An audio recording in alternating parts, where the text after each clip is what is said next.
Hey, this is George. I'll show you how to get your YouTube API key. First we go to the Google API console. It's this URL here, https console.developers.google.com. It's the first result if you search for Google Developer Console. Click on it. We log into our Google account. We click on Create Project.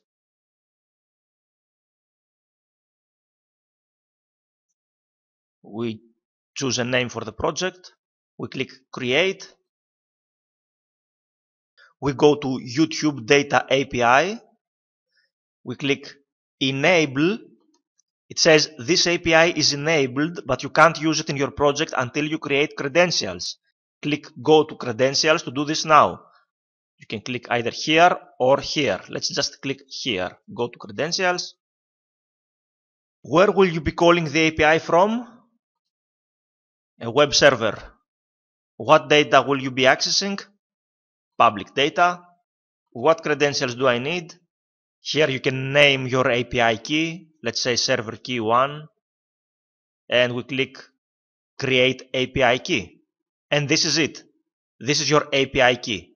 You will always be able to see this in the Credentials tab.